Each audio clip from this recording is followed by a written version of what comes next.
Pixel Therapy is a member of the But Why Though podcast network. Go to butwhythoughpodcast.com for an inclusive geek community offering pop culture news, reviews, and podcasts. So I think in that way, saying yes to my own transness allowed me to say yes to changing the etymology of how I think about the world, how I use language, how much is possible, whether I should be calling something mine. It's not going to change the whole world for me to change how I speak and think about things, but it is going to change something inherent in me.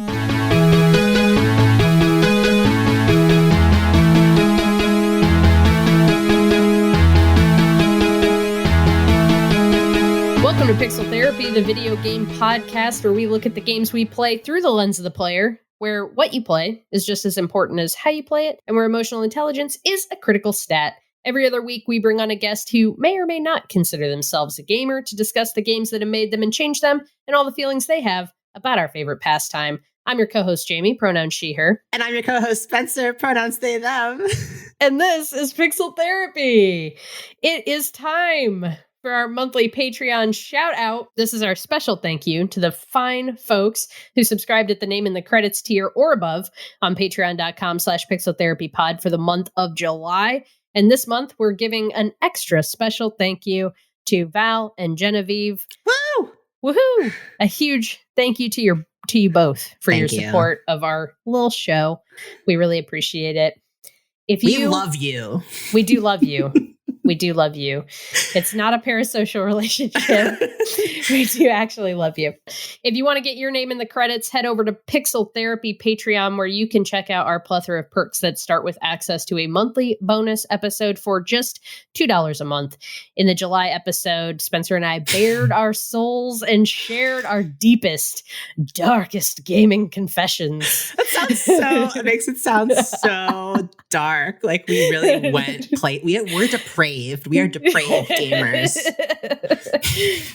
So if that sounds like something that you fucking perverts want to listen to. It's really not. It's really not. Because Spencer, you have to sell it. Oh, right. It's fucked up. Yeah, if y'all want to check that out, then pop on over to patreon.com/pixeltherapypod and sign up today for just $2 a month. If that's not in the cards for you, though, it does help to rate us and review us on Apple Podcasts. And if you write us a review, we may just have to read it on the show sometime. Mm-hmm. But no matter how you choose to support us, just remember that we are so happy to have you all here. Thank you for listening. That is the end of my spiel. That's it. Wrap it up. It's time now to get cozy, to pull up an armchair, and feel free to lie down on your couch. Spencer and I are going to talk about our feelings. Spencer, what's going on? Listen, Jamie. Yeah. I'm mad at you. Whoa, why? Just kidding. I can never be mad at Jamie. Like, what? Oh my God. I don't even know what I'm saying. But okay. Listen. So, as y'all know, I downloaded Ratchet and Clank: A Rift Apart, which is 2021's latest iteration of Insomniac Games' lauded series, Ratchet and Clank. Yes. And I didn't start playing it for weeks because Chicory came out. We started playing that instead. We made an episode about it a couple episodes ago. And it's just been sitting on my PS5. And I asked Jamie, you've played Ratchet and Clank. What do you think? And Jamie was like, not much to say about it. It's good. And to me, I was like, it must not be that great if Jamie's saying it's not much to say about it. Okay. But then I was bored the other night and I was like, you know what? I'm gonna boot this up, see what it's like. Y'all, Ratchet and Clank: A Rift Apart is one of my games of the year for 2021. Oh, wow. I am absolutely enamored with this game. And so I'm here to defend my Okay. I gotta stop you here because you're making it sound like I was like, this game is garbage, throw it out, which was not not even the context of the conversation that we were having. We were specifically having a conversation about what we wanted to chat about on the podcast. And all I was saying is that while Ratchet and Clank was a beautiful game, I had a ton of fun with it. It wasn't something I felt like I didn't have a lot to say about it in the context of the podcast. I didn't feel, and so we were also like talking about it in relation to Chicory, which I was like, I do have a lot to say about deep. Chicory, which was a very deep experience, as y'all know from our conversation a few weeks ago. So I just need it on the record that I'm not some Ratchet and Clank Rift Apart hater. I think it's an awesome game. It's just like, it's one of those games that is just like, it's just fun. I just like felt like I was kind of on a roller coaster through the whole thing. Games are supposed to be fun, and Ratchet and Clank Rift Apart really reminded me of that. Let me take a beat to just give folks the lowdown on the game. So essentially, it's what's extra special, I think, to me is that Ratchet and Clank as a series has been around since like the PlayStation 1, I would say like 2001, 2002. My first Ratchet and Clank game was 2003. I played Ratchet and Clank Going Commando, which they basically were hired mercenaries protecting the galaxy. And this game is this series would best be described as a third-person action shooter. It does have some platforming and puzzle elements. And in this game, so Ratchet is a fuzzy cat-like creature called a Lombax, and he's the only Lombax that he knows of in his universe. And essentially, his people are very technologically advanced, and they had sort of hidden themselves in another dimension in order to keep their knowledge and their people safe from being eradicated by another. I don't know if it's like everyone was trying to wipe them out or specific aliens were trying to wipe them out. But essentially, he's all alone. He has a little robot friend named Clank. And the two of them go on adventures, saving the universe, using lots of different guns. And I would say this game, it's like a Pixar movie, especially Rift Apart. I mean, playing it on the PS5, like I think just the way it's able to showcase like something like I thought Astro's Playroom, right? It was like it's included with the PS5, and it's like a very visually stunning game. It really shows you the capacity of the PS5 graphically. But a lot of the games that have been coming out this year, like a lot of them are really hyper realistic, like focusing on creating human faces. A lot of them can be kind of dark. And so you don't really get to see the brilliance very often of the PS5's capabilities, at least so far with the games that have been coming out. But with Ratchet and Clank, I mean, every single planet, I feel like I was just standing there, mouth agape, like taking it all in. The level of detail in the world, from the physics to the patterns and use of color, even off into the distance, like the depth of the worlds that you're in. It's just breathtaking, just dazzling. Like every word that means fucking incredible. It's eye candy. The whole game is eye candy. Eye candy, yeah. Just it just felt good to be it just feels good to be in the world. So that felt really refreshing. And something that I really love about the game, and I think the series as a whole, is like, I don't really play a lot of shooters. And I think that's for a few reasons. I'm easily anxious or triggered. I don't like simulated violence very much. Of course, I play God of War and The Last of Us, so I'm not saying that like I can't play violent games. It's just that shooting just for the sake of shooting, like I need to have a really good reason to shoot a gun at someone. And so it's just not really my bag. But Ratchet and Clank is pretty much 90% shooting. But it's such a joyful and affirming, and like there's such a focus on friendship and chosen family. And just kind of, it has this very like slapstick kind of tongue-in-cheek tone. And it just sort of, I don't know many games where I feel like I'm able to get the silly fun as well as the more serious emotional beats. Mm-hmm. And it's also a shooter, which is something that I don't typically vibe with. Like just everything about it just works. And I mean, I haven't played the game since like 2003, 2004. So just the fact that 2004, almost 20 years later, Mm-hmm. like to pick it up, like there were things about it that I didn't even realize until I picked it up, having not played it in 15 plus years, that it was like my body was just remembering, like my hands were remembering. Oh, wow.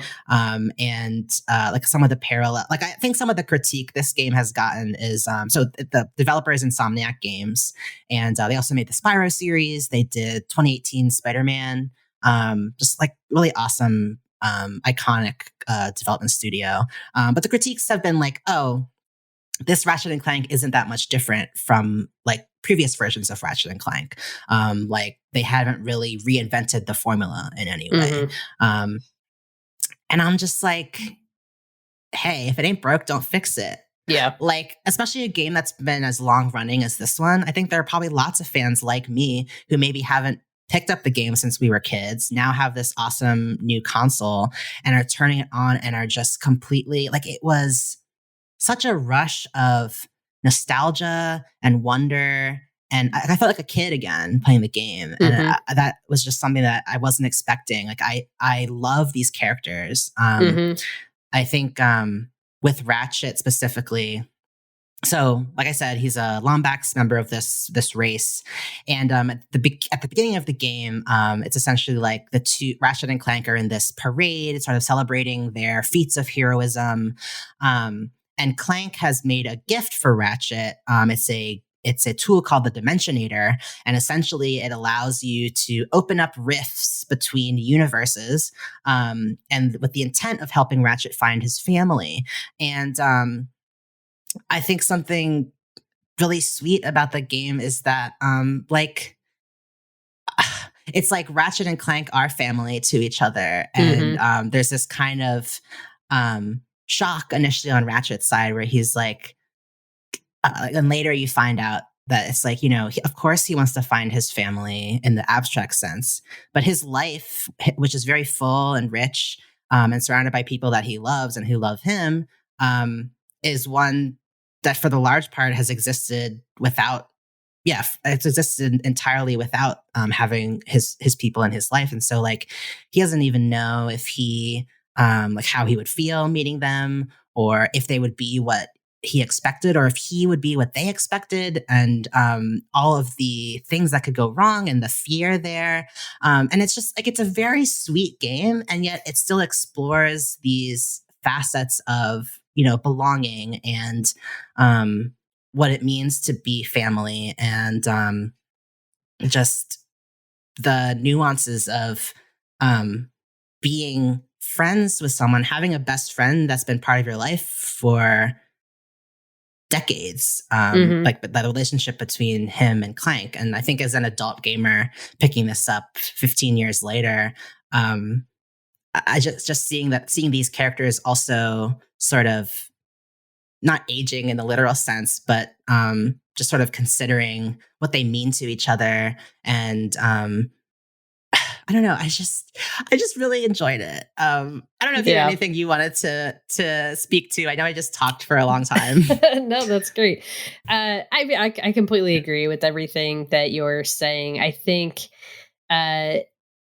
this game was so many of the games that we play, that we talk about on this podcast, I think have, the narratives are very dark, or we're talking about characters who are going through something really traumatic or painful, or they're exploring like emotions that are on the darker side, or I don't know, I don't want to equate them with like emotions that are generally perceived as more negative. They're going through something that's sad, or that's making them upset, or that's making them deal with troublesome things that have happened. They're dealing with real challenges. And it's not that Ratchet and Clank aren't dealing with challenges, but there's such a lightness to how it's all presented. You're never you're never really scared for them in a real way. Like they're going to overcome the obstacles that are presented to them. And I think that can be seen as being more childish or immature. But I think this story, cartoonish, right? Or for kids. But I think it's still a story that really resonates, and they are emotionally complex characters. You're alluding to some of Ratchet's feelings that he has about finding the other Lombaxes. There's a whole narrative set up around the new characters that they introduce, that they meet basically their parallel universe versions of themselves. Yes. And those characters are not operating as a team yet, but how we watch those characters get to know each other and become a team is, I think, is really it's really emotional and warm, and it feels really good to play it. And I think that, there's certainly a lot to be lauded in the quote unquote darker or more serious quote unquote stories that we talk about on this podcast, and that I think get held up in the video game industry. But there's also something really special about having a fun, warm experience that still feels authentic and genuine and really heartfelt, that doesn't have to put you in such a dark headspace to be able to do it. And for all that Ratchet and Clank are shooters, the guns are not, you don't feel like anyone's actually being killed, right? Like the enemies kind of just poof, disappear. The guns themselves are very, very playful. There's one gun in the game that is like a topiary sprinkler. You really read my mind. I was thinking about the topiary. Yeah. It turns enemies into shrubs. So it like freezes them in place for a little bit, so you can kind of deal with somebody else for a minute, or if you want to do a lot of extra damage. There's a gun that like shoots out little robots that will help you fight, or there's another one that shoots, it's called Mr. Fun Guy, and it shoots out of fungus. Little mushroom guy. Mushroom guy. So there's such a strong element of play and fun to the game that I really, I was smiling almost the whole time I was playing it. And I think that's rare. And I do think it's kind of I worry that the game's going to get short shrift when it comes to awards and stuff like that, because it's not tackling a quote unquote, because we equate gore and darkness with adult and serious, which is actually a really immature way to look at it. But because that's how I think the video game industry at large tends to look at these things, I worry that the game won't get the same kind of award attention that it probably really deserves, because they made such a smooth and complete experience that was I don't remember being frustrated at any point in the game. No. It was just a completely joyful and polished experience. That deserves, I think, a lot of positive attention. But hearing people talk about the game, I've heard a lot of folks say, like, I love the game, but it's not going to be my game of the year. And to some extent, like, this might not be my number one game of the year. And that's such a subjective question anyway, about like what resonates with each of us. But I do think it's a little bit sad that this game will kind of get viewed as being more for kids, or being a bit more childish, just because it's not full of blood and guts. Yeah. Like, I think you've absolutely nailed it. Like, two things there. One, just this emphasis on the smoothness, how it emphasizes that games are supposed to be fun, even right down to the settings. It has easy, medium, hard, but it also has an easy mode where you can never die. Just sort of letting you know, hey, like, this game isn't supposed to be frustrating you or making you hate yourself. Like, we want you to enjoy it. And if that means you don't want to die, or don't want to have to deal with the stress of dying in these overwhelming street out situations, like, that is totally okay. And it also has a function where there are these sections that are puzzles. You can press pause and there's an option in the menu that just says skip puzzle. And it has absolutely no ramifications or penalties on the game. They just want you to have a fucking good time. The second thing you touched on there was the fact that because it is lush, and because it is positive, and because it has this almost kind of Pixar-esque quality to it, there's this assumption inherently that it is not for adults, or that it's childish or for kids. But I really felt the game was talking about how, like, to me, what resonated was it felt like as an adult, it can be hard to make friends, especially when you've been living your life in a certain way for a long amount of time. You don't know what it means to reach out to others or to change your state of being. And I feel like this game has so much compassion for people who struggle with anxiety or self-worth or being social. Like what it means to have a partner, to be a team. Like it explores all of that so well. Learning to trust after trauma. Like it really, I think any kid or adult, like as an adult suffering from anxiety and trying to learn how to be a functioning person in a relationship where there's reciprocal give and take, understanding that while my trauma is not my fault, healing from it is, and I owe it to the people around me to be a better person for them and to them. I think this game is an incredible tool for exploring that within yourself. I mean, it's stunning. I love it. I have nothing but good things to say about the game. I also, I've had this moment when I was playing the game, and I remember when I was a kid.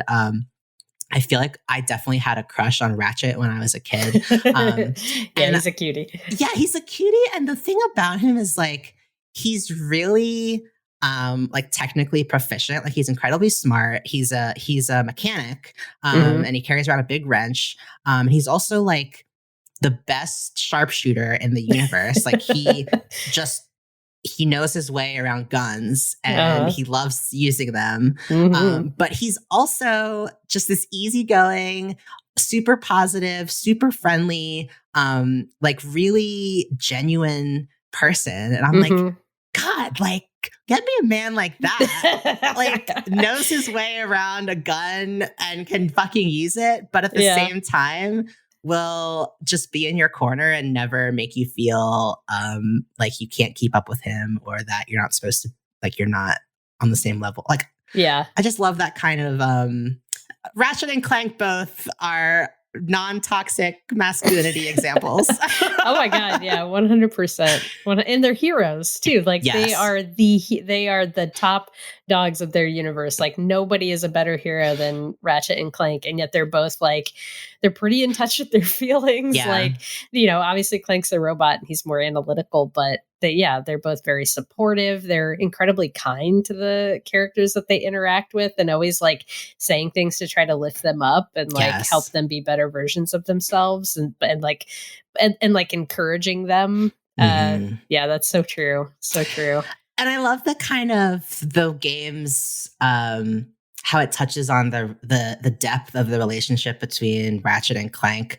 Like there's scenes where like Clank will comment like, "Oh, Ratchet would love to see that," or "Oh shoot, I'm talking to myself out loud," like just like Ratchet would do. And like those are just a couple examples. I feel like I'm not encapturing it totally, but it's like this kind of nods to the fact that they've been together, been best friends for a long time, and they know these little things about each other that I feel like, especially the through line of having played the game years and years ago, like there's just kind of acknowledgement of how long the game has been around. It's just really cool to see like that kind of growth of the characters. Like it's just awesome. And another thing, one more thing. Okay. So as Jamie mentioned, you meet the parallel universe version of yourselves. There's another Lombax named Rivet, who is the first ever Lombax that Ratchet has ever met, which is pretty cool. And then there's another little robot named of KT. So the two of them partner up. Rivet is like unrecognizably voiced by Jennifer Hale, also known as FemShep. I mean, the whole cast is fucking incredible, but I have to say Rivet's voice acting, I mean, wow, just really cool all-star cast there too. 100% agree. So I highly recommend Rift Apart. Just such a breath of fresh air. I think it gives so much. And if someone tells you it tries to write it off as just a game for kids or because it's brightly colored that it's not worth your time, they can go fuck themselves. Some strong words from Spencer. And just to, combat the slander that Spencer gave at the beginning of the podcast. To defend herself. Yeah. I also do really recommend this game and really, really enjoyed it. Yeah. Yeah. All gold stars all around. Gold stars all around. Oh my gosh. So I'm still just thinking about this game. But Jamie, we diverged this week. We played 2 different games, yes. Which I'm still trying to get over, but it's fine. Even though I guess you could still, I guess technically we both played Ratchet and Clank, so yes. I still got my wish. I just played it a month and a half ago. Yeah. Tell me about what you've been playing. So funny enough, I think I have also played what could potentially be my top game of the year. It's still in contention. I'm constantly thinking about this, but I just played Death's Door, which is a 3D top-down action game developed by Acid Nerve, who previously made Titan Souls, published by Devolver Digital, and currently available on Xbox and PC. In Death's Door, you play as a young crow who works as a reaper for a commission that seems to kind of exist outside of the natural world.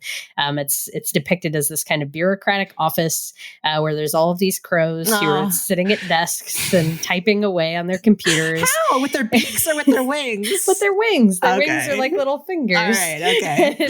and assigning the reapers who go out into the natural world souls to go reap. So you actually start the game going into work for your first day, and you have to go through security and go up to the office, and then you get your assignment. And the crow that gives you your assignment is really surprised, oh, you have to go reap a giant soul. Good luck. Those are tough. But remember, the crow reminds you, remember, if you fail, and you don't get the soul, you have to stay in the natural world until you get the soul. And that means that you'll age. So when you're in the natural world, you'll age and you'll eventually die. So good luck. Go on about your day. Oh my God. So you go up to the natural world, and I'm not spoiling anything because this is all kind of the premise, the setup for the game, right? So you go up to the natural world, you find the soul that you're supposed to reap. You have what's essentially a boss fight right at the beginning of the game. But you succeed. You go to get the soul, and this older, much larger crow swoops in and grabs the soul before you can get it. And he runs away. So you go back to the commission and you're my soul got stolen, basically. Yeah. And they're sucks to be you. You've got to get this soul or you can't, come back. We have to process this soul. So you go back into the natural world and you find the big crow. Okay. And he's standing in front of the door. And he tells you that this door is Death's Door. And he needed your soul because he's trying to unlock Death's Door. Because a long time ago, he was a young reaper like you. Yeah. And he was sent to get a soul, but the soul evaded him and went through Death's Door before he could get it and bring it back to the commission. And so now he needs your help. He's well, if you want to help me, I need 3 other of these giant souls. So if you want to help me and go get them, then we can open Death's Door together and you'll get your soul and I'll get mine and we'll be all set. So hold up. This commission is preventing souls from moving on? Yeah, so this is a big piece of the game, right? This is sorry, I just feel this is when you're working in corporate America and you reach a point where you're hold up, I should maybe question what's going on higher question and higher. My place in this larger hierarchy. Yeah. Right? Anyway, sorry, keep going. Well, no, but I think you're touching on something that becomes a core piece of the narrative of the game. As you, as this little young reaper, go about your business of trying to collect these large souls, you start to learn more about the way the natural world operates, the ways in which it's not operating.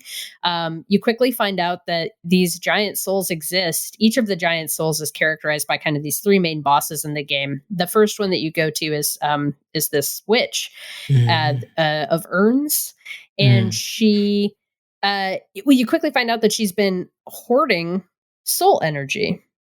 And that's actually how all 3 of these great souls have come to be. They are masters of their domains, and they are hoarding the soul energy in their domain and not allowing the souls to get reaped. You also start to learn that actually not a lot of souls have been getting reaped lately. There's not a lot of work for the Crow Commission, and new souls aren't coming into the world. And why is that happening? Why is the world dying? And so as the game goes on, you steadily unravel all of this lore and mystery. And the way the game doles it out is very, you find artifacts here and there that might tell you a little bit about the world. You find characters that you can talk to that might share a little piece of the narrative. There's, puzzles and mysteries to solve within the spaces. There's a lot of things that are kind of tucked away or hidden. The game, I said it's like a top-down action adventure, so that a lot of the times you're kind of looking at the game from almost an isometric angle, but you might walk up to a cliffside, and if you kind of go around the corner of the cliff, suddenly the perspective of the camera changes and you can see there's a whole path there that you could take to go find something new. And it's that kind of stuff. It's like the promise that there's going to be something around the corner, and there might be some tidbit of information that might help fill in and, color in a little bit more of this world and this larger mystery of what's going on and why is this happening to the world.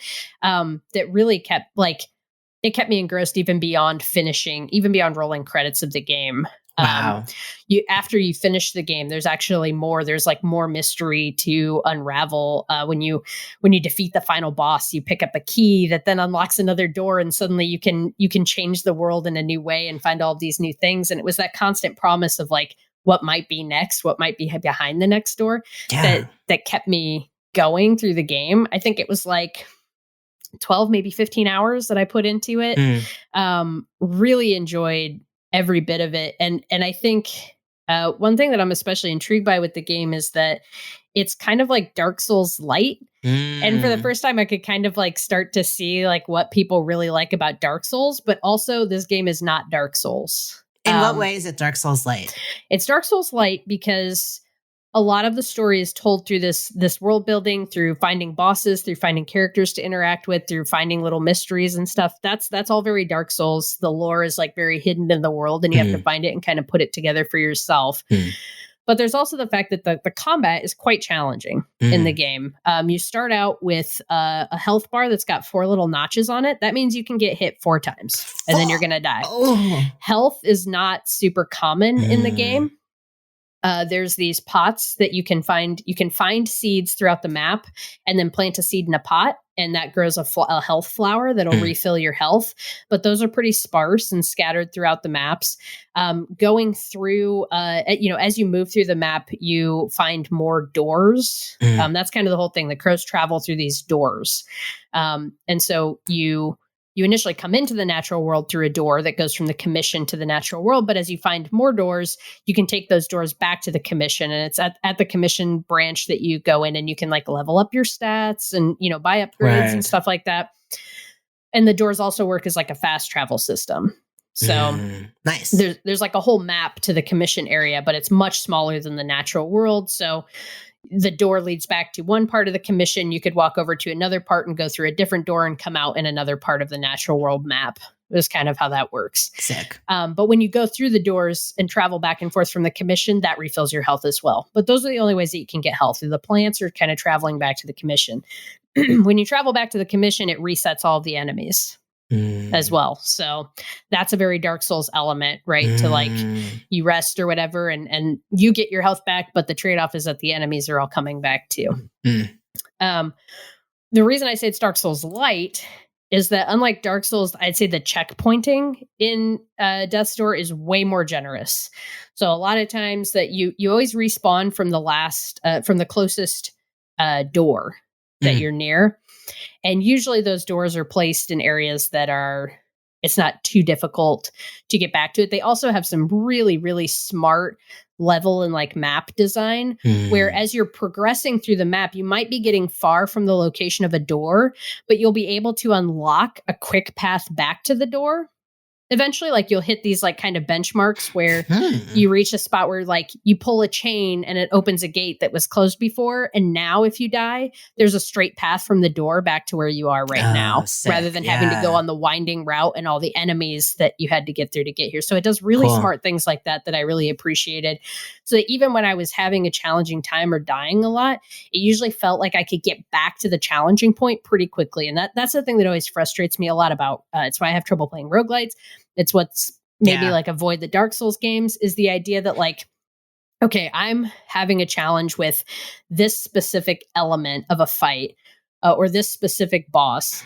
but then I die and I have to go through all these enemies that I already know how to beat to get back to that point where I can keep practicing the thing that I'm tough at or that I'm feeling challenged by. And I think it does a good job of not putting you in those situations, or when it does, the fights that you're going through are kind of teaching you the same stuff that you're going to have to use for the difficult fight. So it's kind of putting you through a gauntlet of practice to get better at what you're going to have to face.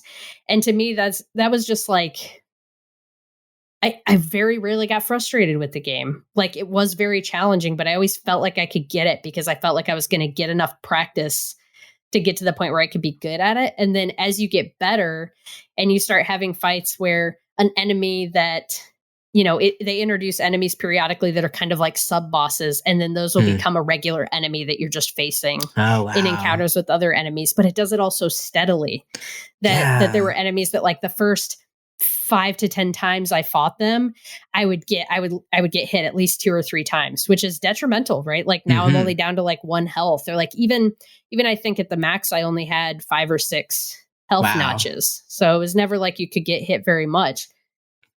But this enemy might hit me 3 or 4 times the first few times I fought them. And then by the, 2 hours later, I'm encountering them with 6 other enemies and I'm killing everyone without getting hit at all. Yeah, that progression that you can see, that's really cool.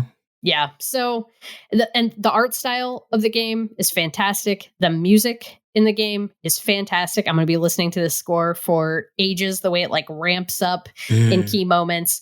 All of the characters are all designed so in such an, I don't know, you just have to Google the game because the art style, it uses kind of muted colors. Everything's got kind of a gray or green kind of pale to it in most of the areas, but they're also like the way your little crow moves, like he moves like a crow. Oh, cool. Yeah. Like it just kind of like bobs in an interesting way. In cutscenes, he'll be like cocking his head like a bird does. Yeah.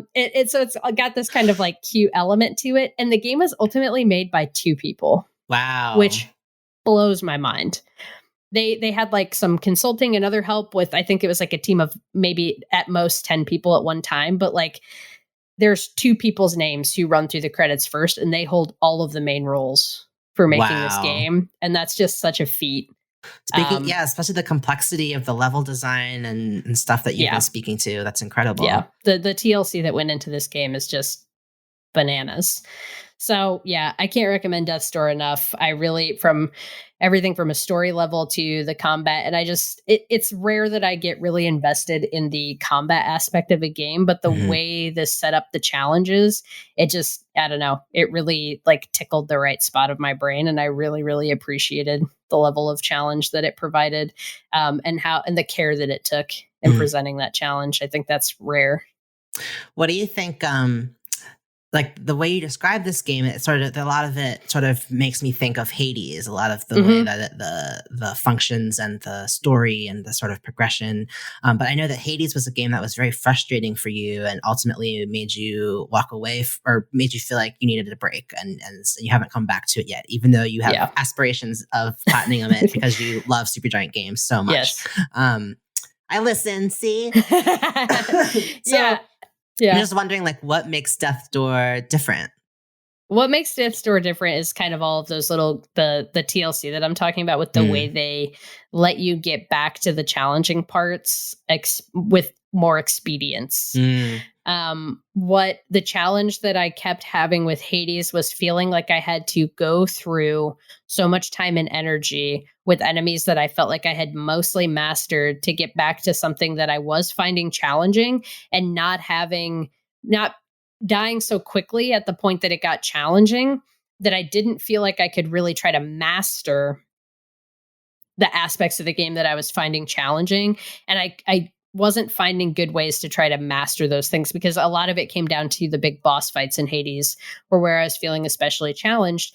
And you can't really replicate that. I didn't feel like I could replicate those fights anywhere else in the game to get more practice with them. Yeah. And there was no way to just get back to that fight and practice it. There's a way that Death's Door lets you master things and like encourages you to become a master at specific tactics, that I don't think Hades is doing in the same way. And Hades is trying to do a different thing, I think. But that's just for me personally. I find it really frustrating when I know I'm bad at a specific thing, but I don't feel like I have I'm not being given the time that I would like to be able to practice it and master it. Totally. Yeah. Totally. There's one other thing that I really liked about this story that I just wanted to mention that is just kind of another like really cute thing that it does. You're ultimately going around and reaping these giant souls. You're trying to locate these 3 big bosses in the game, and all of them are characters who have been masters of their domain for a very long time. They've been around for a very long time. And the story, or like the lore of the world, is that when a soul exists past the point that it should have moved on, it becomes demonic and corrupted. Right. And so that makes the characters more power hungry. They become more evil. They start to mistreat the folks who live in their lands because they're so focused on hoarding power. And so they do need to be reaped. Their lives do need to come to an end. And so there's this kind of like thematic arc to the game about how like life does need to end. And that is a natural cycle of life. And when you kill the bosses, it's not this,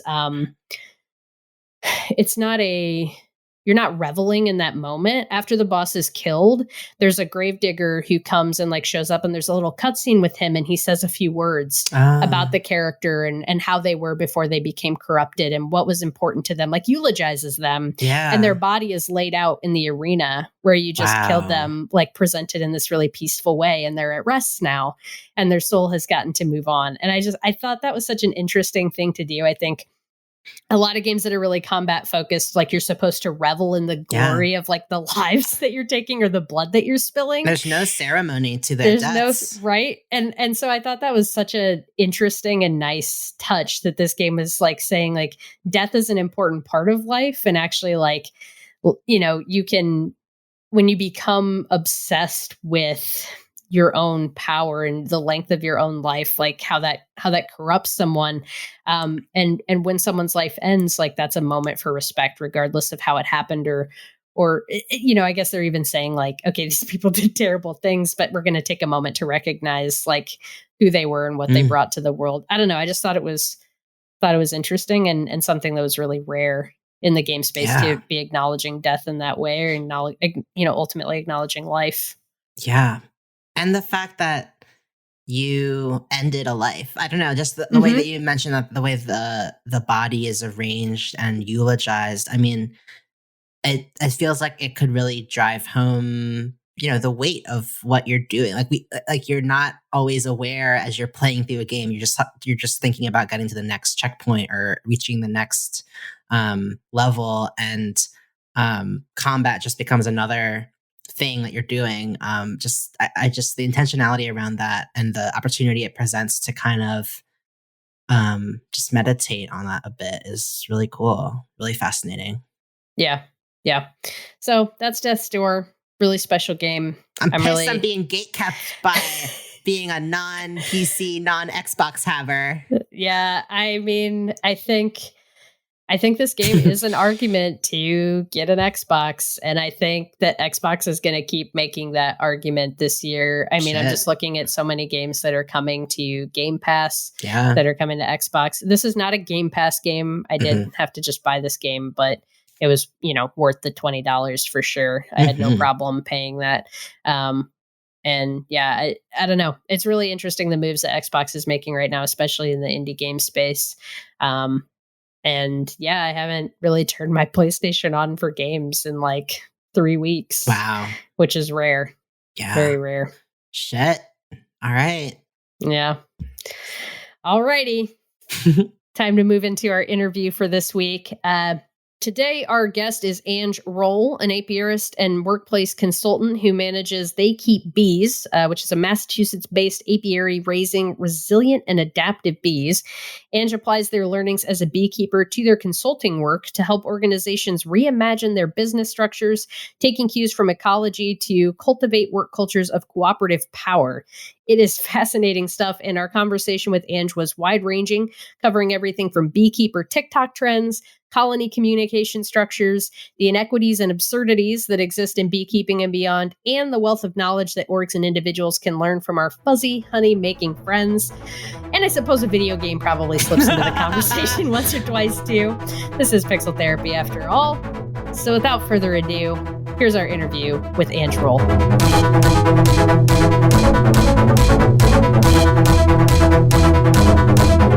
Hello to our wonderful guest. Thank you so much for joining us in the Pixel Therapy studio. To start things off, we typically ask people to tell us what your name and your pronouns are. Yeah, totally. So, hi everyone. My name is Ange Roell.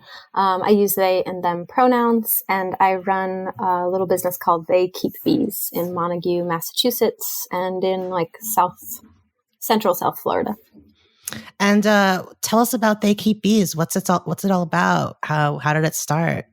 They Keep Bees started as like a little passion project, side. I would hesitate to call it a hobby because I have ADHD, so it more like was an obsession. Yeah. it's a lifestyle. It's a lifestyle, like to get a hobby and then like turn it into a business. That's my thing. So anyway, it started out as this like interest and sort of like magical thing that I was just completely obsessed with and went down many learning rabbit holes about. And then I've run other farm projects and collaborated on other farm projects before with folks. And a few years ago, I got a grant to like try out different ways of raising bees. And that grant snowballed into doing a lot more queen rearing. So we raise queen bees specifically at They Keep Bees. And there's a big demand for the skill in the industry. And so I slowly worked my way into raising a few hundred queen bees every year. We work part-time in the Southeast, in Florida, and then we migrate up the coast and work part of the year in the Northeast. Our home base is here in the Northeast.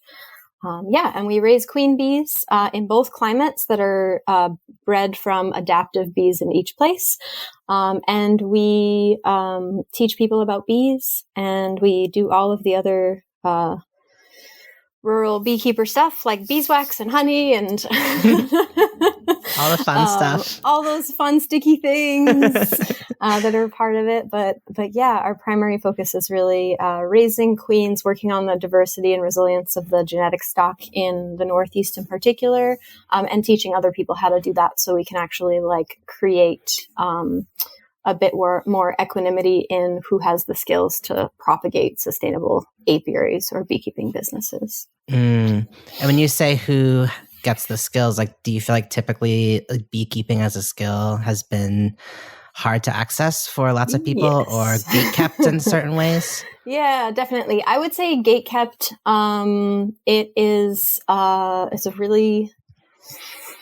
It's a tough industry to crack into. It's, I think like any farming, you often see folks who have to come from some kind of wealth to be able to even break into the industry and be able to afford to be a farm worker and learn all of the skills that they would need to move into being like a farm owner. So there's a lot of gatekeeping. There is a lot of, white masculinity culture in beekeeping as an industry in the United States, because it's a massive industry, particularly something called pollination, where people travel all over the country with their honeybees and do pollination circuits for like monocrop agriculture, almonds, apples, blueberries, cranberries, things like that. So like you'll take your bees on a tour and pollinate people's crops? It is nuts. So bees are the new rock stars, people. People will load those big beehives that you think about, the big beehives that you think about when you close your eyes. And I say, think about a beehive. It's like a white box with a lid in the bottom.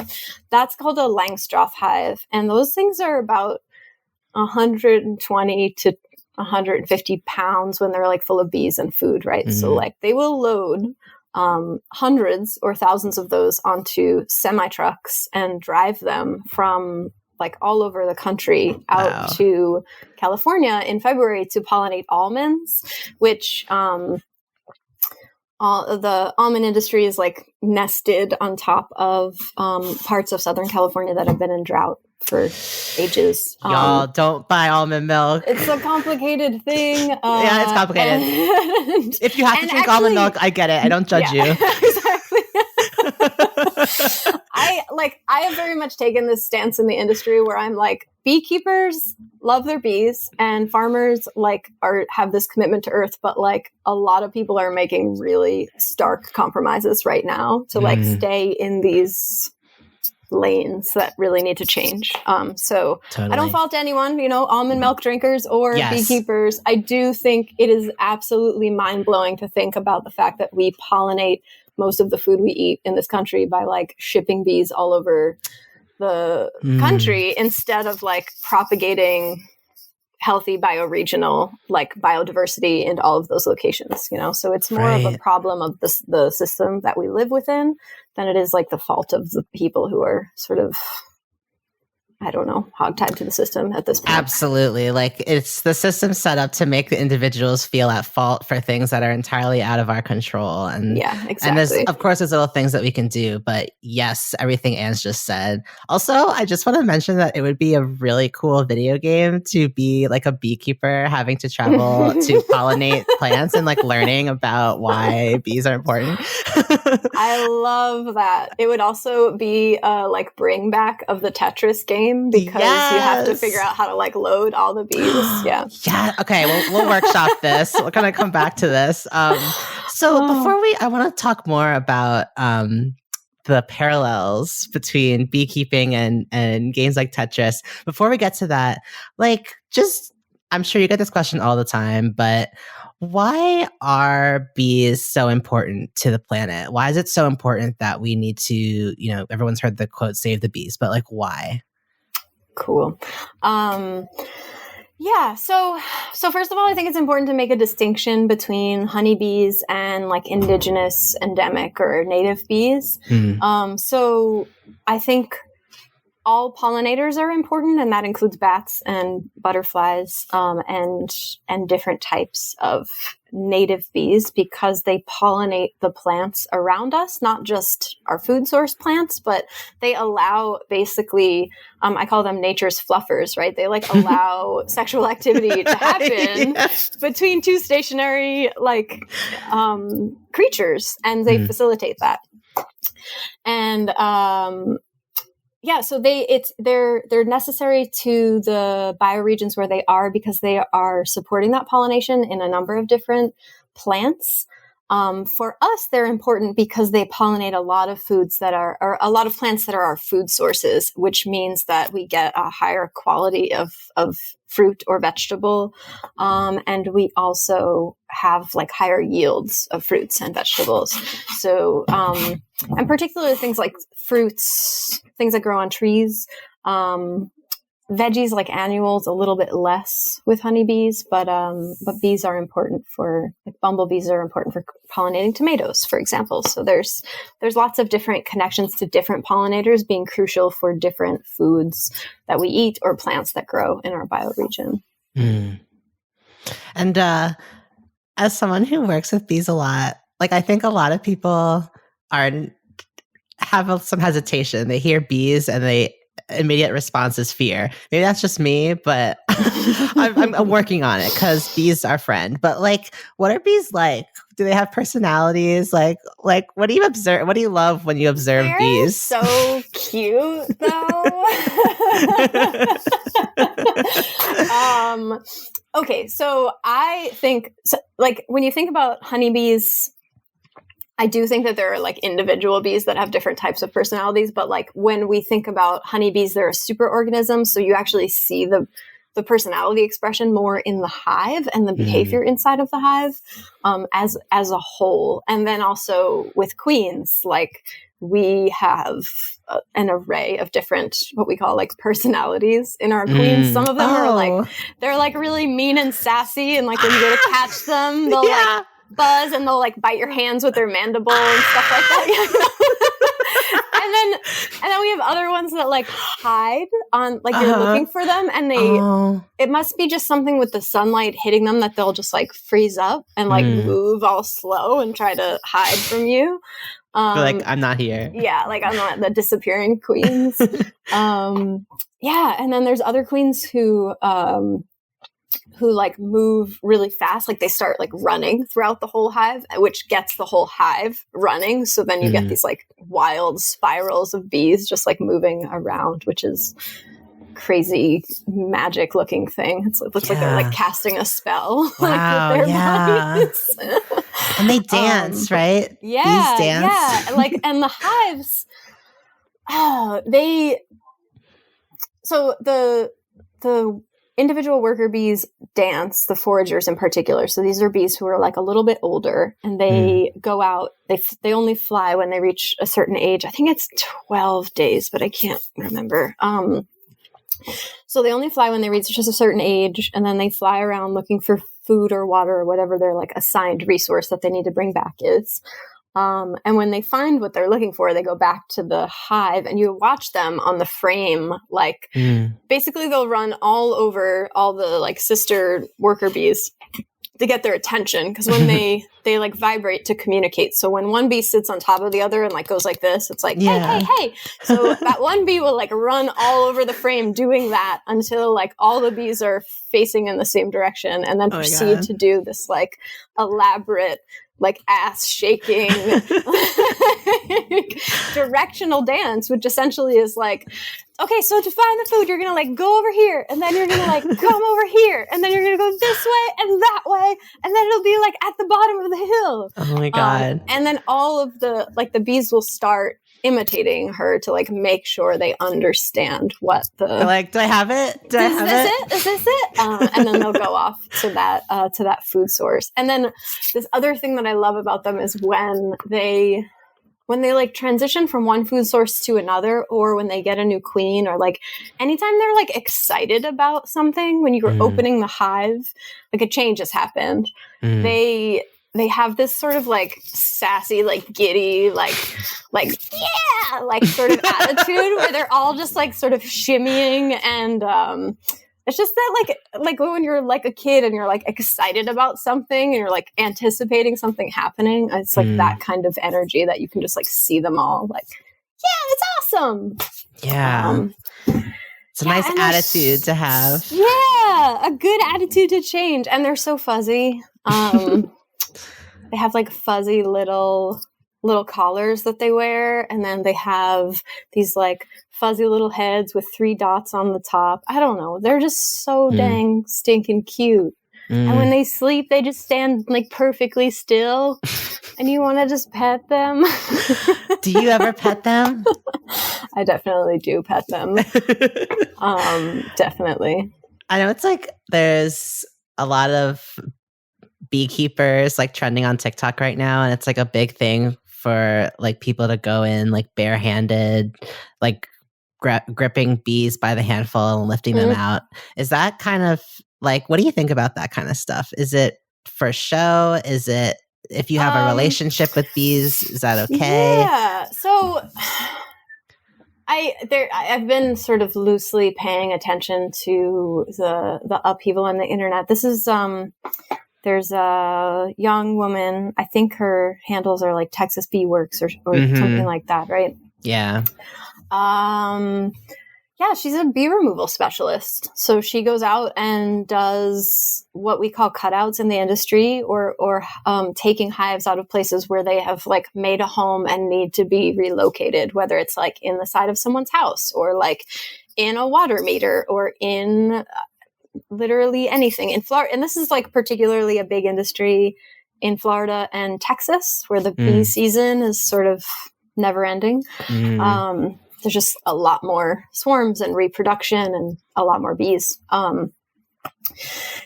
I think that Erica's work is like really well done. Like her content is very beautifully created.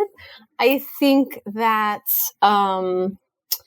it's also important to mitigate that with like making sure people understand that she's a professional and like she knows what she's doing. And like for a professional beekeeper to read a hive and decide that a situation is safe enough to be not wearing equipment and like having their hair down and setting up the entire aesthetic of the situation, they're needing to have the skills to be able to assess whether that's safe or not. If she wasn't a professional, she wouldn't be able to assess the safety of like taking those risks for herself, right? She would misread cues and then like end up getting chased out of the spaces that she's in. But she knows what she's doing.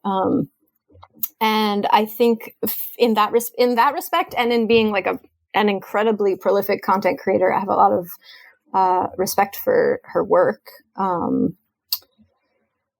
I think that I could say things about what algorithms show on social media feeds, like Absolutely. blonde hair Yeah. and blue eyes and white skin and like femme aesthetics, and how I find that unfortunate because I want to see a more diverse range of beekeepers and farmers and agriculturalists, both on my Instagram and other social media feeds and like in real life and real time. And I want to see a world where that's not only accessible, but like celebrated and that the attention that's coming through those social media filters is not just being stacked towards like white cis hetero content creators. So I think I hold this duality of like, she's a great creator and I have respect for what she's doing. And she's really prolific on social media.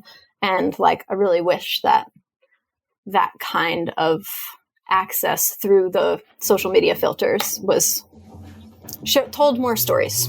Absolutely. Yeah. The cottagecore aesthetic is sort of limited in what it depicts as being appropriate. Yeah.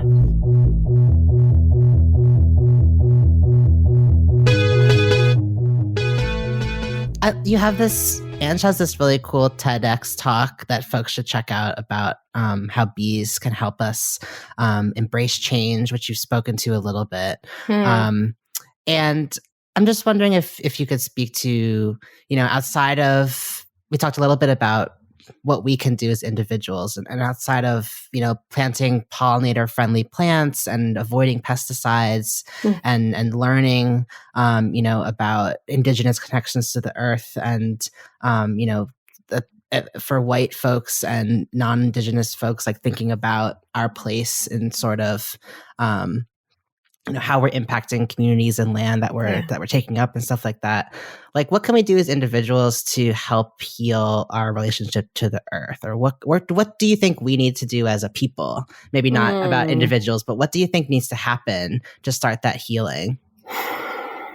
Yeah, I think that question is kind of identity specific, as you've already alluded to. And so for me as a white settler person, I'll speak to like what that journey has looked like. Yeah.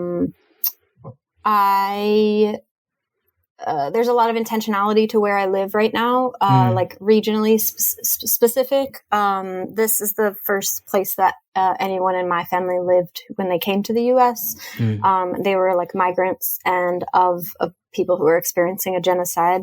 And when I sort of like, I don't know, it was in my mid-20s, I really wanted to prioritize like healing up through my genealogical lineage. So like understanding who my people were, where we came from, like what we were before we were white, what we gave up for that privilege and proximity to whiteness, and what impacts that had on us, like as individuals. For me, like I come from a like conservative military family. And so that meant undoing a lot of harms and trauma related to the military industrial complex and the prison industrial complex as well. And like, then I think I felt like prepared to be like, oh, and like the natural world, like re-healing and reconnecting to land, which was really important to my great grandparents. And like reclaiming that relationship. And in that journey, I actually like learned about beekeeping in Ukraine, which is where my great grandparents are from. And the value of like the linden or in the US it's called a basswood tree. And so felt called to that as a way of like trying to practice further connection to my ancestry and lineage. And I don't know, I guess for me, I think I made this very conscious decision to bring bees into my life, not knowing like the whole world I was opening myself up to at all. Yeah. And that's on a sort of spiritual level, definitely a spiritual level, but also just like there is something about saying yes to like working with honeybees that just like keeps opening up these different opportunities to keep connecting, you know, like, do you want to go further down this rabbit hole and even further and even further? That's been just this powerful and affirming way of me knowing like this is like something deeply ancestral for me. It's healing. It's like helping me understand time and space and self and like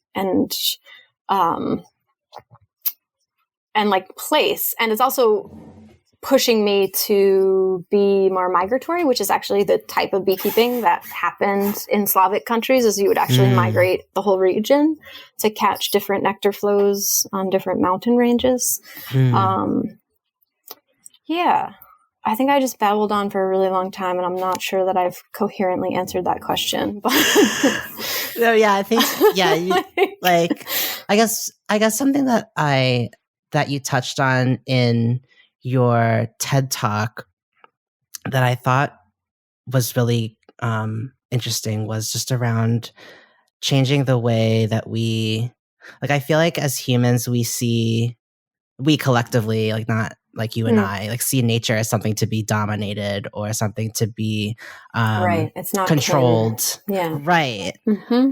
Like how can we sort of change our relationship to nature as people? Like I was just wondering if you had any thoughts on that. Yeah. I guess for me, I like that's also been a long journey of just not. It's literally changing the way that you think about something, right? It's like the same. It's a similar experience to transness for me. I was like, oh God, it's like I feel like the experience of being queer and discovering my transness and that led to so many more. And I think too, when you said getting into bees keeps opening more doors. It's like the more you go down. Like it's like the truer you understand yourself, the more you start seeing the connections to everything else around you, all the way down to our animal selves and being in nature.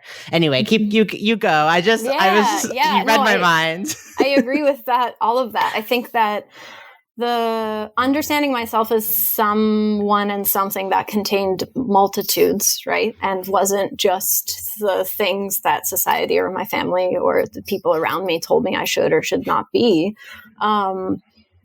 It changed the language of how I think about the world. So it changed what was like possible, what connections I could see between things, what connections I could see between me and the natural world, or draw parallels to what's happening with honeybees and mycology and like what's happening with our social systems and structures. So I think in that way, saying yes to my own transness, allowed me to say yes to changing like the etymology of how I think about the world, you know, like how I use language, how much is possible, like whether I should be calling something mine or like my land that I live on, and how much of that is really tied up in settler colonialism too, right? So when I start sort of unearthing, well, where does this language come from? You see those connections, and it's not going to change the whole world for me to change how I speak and think about things, but it is going to change something inherent in me to change how I think and speak about things. And for me, that's led to more compassion for myself, but also more compassion externally. It's also led me to think less about the idea of human superiority and more about the idea that like we are just as connected and intertwined with the world around us as bees, as mycelium. Like whether or not we choose to accept that reality, I think is a tension point of current humanity. But we are like staring down the barrel of that right now, right? So that's going to be an interesting thing to watch play out. Right. We say as we enter the third day of a tropical storm warning. Yeah. And the hurricane season in Florida is at least a month longer than it was 10 years ago when I was living there in my 20s, and I track when it starts, so when the first tropical storms start, because I have bees and employers in Florida. Yeah. And family and friends and like many different layers of community at this point. So it's earlier and earlier, like every year for the last 4 years that I've kept track. Totally. Yeah. And so, Ange, as someone who, in addition to your farm and beekeeping work, you're also a consultant who works with organizations to kind of talk about how, like, I was reading on your website, which folks can find in the show description, just about how you use nature as inspiration for helping people collaborate more effectively. So, like, what do you think nature has to teach us about working together, collaborating better? Yeah, so this sort of builds on what we were talking about earlier. I think that we are inherently in our culture is the very white, cis, hetero structural hierarchy, right? White man on top, everyone else fall in line behind that dude. And sometimes power is like shared with that dude, but mostly it's like that dude is the top of the pyramid. And maybe there are people thinking radical thoughts and practicing radical things below that person who might advise them. But for the most part, it's sort of like a pyramid feeding up to the white dude in organizational cultures I've been in. Yeah. So, and I've always worked in the nonprofit sector. That's just been a part of my career for the last 12 or 15 years. And so when I was always sort of working on my farming and agricultural project and working in the nonprofit sector and daydreaming mostly in long meetings about the connections between the natural world and the human world and where it felt like we had things to learn from ecological balances and non-hierarchical structures. And I'm really challenging the way that we think about an organizational culture. And and then a few years ago, I had the opportunity to play that out in an organization that I was working with. And I realized that we have a lot to learn from our friends, the honeybees. And I think about it when I start breaking it down for orgs, it's really like communication is something that we don't have clear, concise, consistent communication in organizational culture a lot. Things are implied or unspoken or supposed to be learned and understood. Typecasts are supposed to be played into. And so, so starting to sort of unearth what would be possible if we had more clear and concise communication was one of my first questions. I have like a team of folks that I just worked with recently, and they're all young folks of color, and their organizational culture in their sub pod of the organization is flat. They have weekly check-ins with each other. They have specific Slack channels to work on their projects. And they spend time with each other intentionally outside of work to build and cultivate relationship. Right. So wow.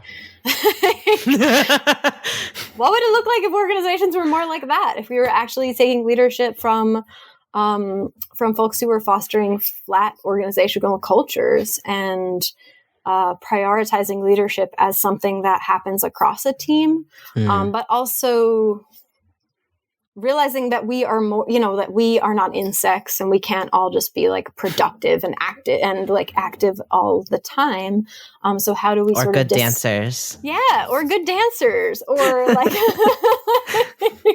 we're not always going to be great at communication. And so how do we catch that humanity in ourselves too, and hold space for that within organizational culture is important. And that's always been important to me because I'm a neurodiverse person who's worked in a lot of places where I've had to really cram a very oddly shaped peg into a square hole, you know?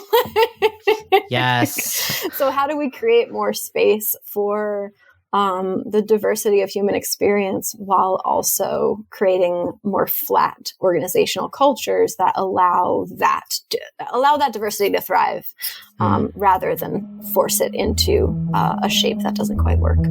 Absolutely.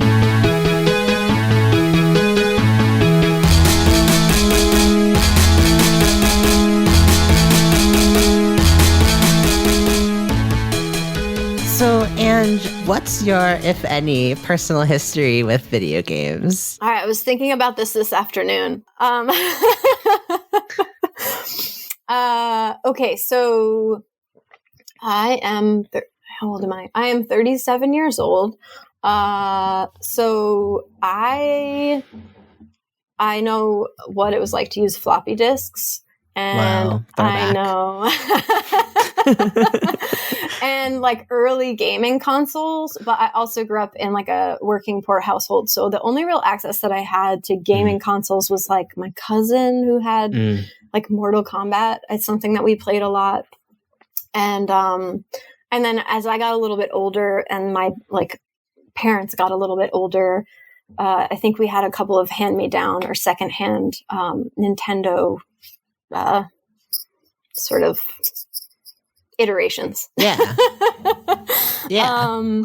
Yeah. So I remember Super Mario. And then I think that the last video game that I really played before my brother became like the all-encompassing video game console person was a PlayStation game called Crash Bandicoot. Do you remember that? Oh my God. All those apples and boxes and spinning around and like different levels. And I remember my brother and I would play that game and like just stand in the living room and like jump up and down and like, you know, just like, yeah. I don't know. It just was a really funny. The first VR game. Yeah, exactly. Pre-VR, but you were thinking that you were inside the television. Yeah. Yeah. And then my personal, I always had like a Game Boy and I loved to play Tetris, which is a very like deep irony so I love to play Tetris. Both my parents when I was growing up were in logistics, so they worked for like oh my gosh, and DHL, and like they literally packed boxes for a living. Oh my gosh, like packaged boxes for a living. And so they loved to play Tetris. We had like a family like, you know, Tetris board. Whoa. It was cute. And yeah, so I think it was this time around that I was in Florida and we were packing. We run these like little square beehives. They're smaller than regular beehives and they're easy to move around and split up into small boxes.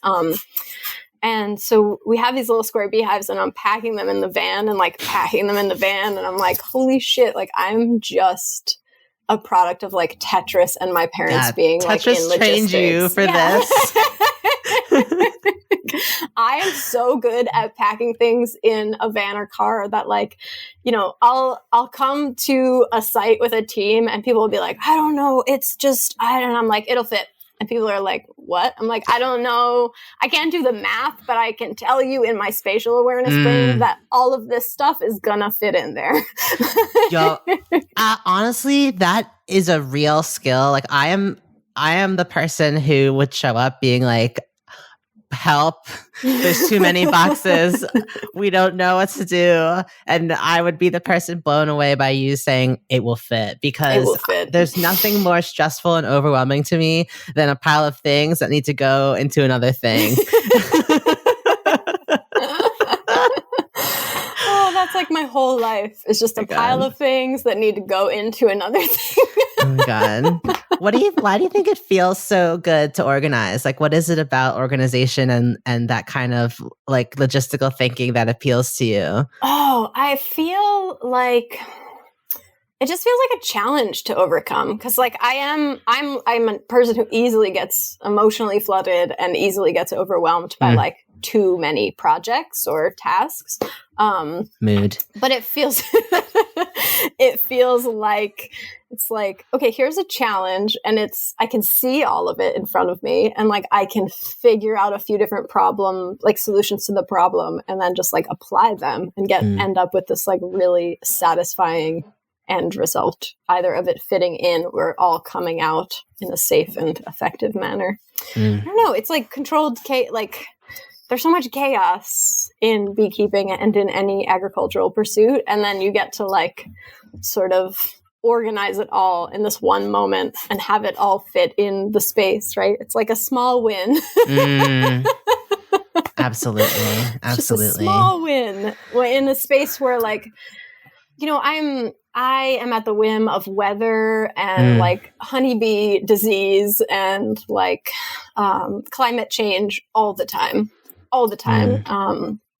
And so it feels really good to find those like small successful wins. I'm also very into effective systems that make it easier to work, like working, it's cheesy, but working smarter, not harder is like, I have only this one body, Right.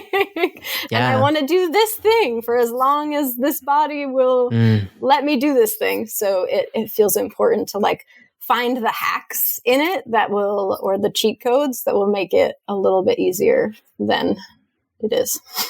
Absolutely. Okay, one more like little gay question for you.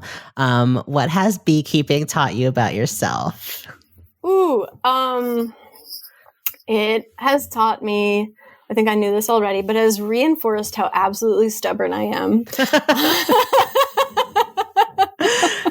Hence the it'll fit.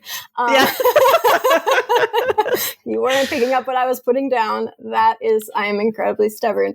So it is reinforced that for sure, which is a characteristic that I think is like an Achilles heel, but also something I really love about myself is like, I don't accept defeat. I don't accept that things won't fit in a space. I'm just like, this is possible. And I know it is, and we're going to make it happen. So it's taught me about that. It's taught me a lot about patience and timing. I am not a patient person by nature, and it's definitely a learned pattern or behavior for me. And you can't rush spring, and you can't rush summer. You can't like make the bees be ready before they are. You have to plan, and then you have to go with the flow of like what is happening. So humbling, isn't it? Big time. And that timing, it like actually really matters. Like I can try to push spring, or like push my bees to make more queens, or like push, my business's capacity to produce something. But like when it's planned and then the timing is honored, things just flow a lot more beautifully and with a whole lot less stress. And that is, as I'm getting older, something I'm really leaning into. Just like let things happen at the pace at which they're going to happen instead of trying to make them different. Yeah. Yeah. And where can people follow They Keep Bees and find you online? Yeah. So you can find us at They Keep Bees on Instagram and TikTok. I'm a like new forayer into TikTok, so be kind. Same. Yeah, but that For You page is brutal sometimes. Ooh, it's a vortex. Damn. Fuck you, robot.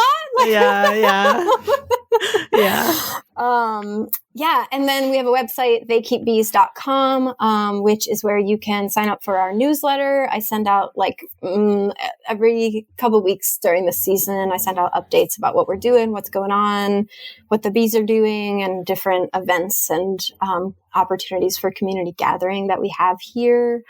And any classes that we have when we're on the road, because we travel between the Southeast and the Northeast. We do a lot of like speaking and little pop-up classes around the East Coast. So yeah, that's where you can find out about all that and how we raise bees and queens. Amazing. Ange, thank you so much for joining us on Pixel Therapy. It's been an absolute pleasure to share space with you. You too. Thanks for asking.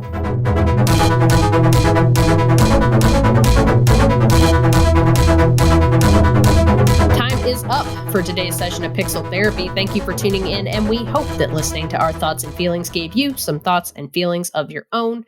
If you want more Pixel Therapy, come check us out at patreon.com/pixeltherapypod, where you can snag that monthly bonus episode for just $2 a month, plus opportunities to get involved with the community and influence the show directly. If you're not up for contributing monetarily, but you enjoyed this episode, you can show your support for free by rating and reviewing us on Apple Podcasts and following us on Instagram at Pixel Therapy Pod. That stuff is just as important, and we appreciate it just as much. Remember that Pixel Therapy is a happy member of the But Why Though podcast network, so you can support us by supporting them and heading over to butwhythoughpodcast.com. That's though with a THO. Take a peek at the inclusive geek community they're building around pop culture news, reviews, and kick-ass podcasts like yours truly. And you can keep up with all of this stuff and more by visiting our website at pixeltherapypod.com.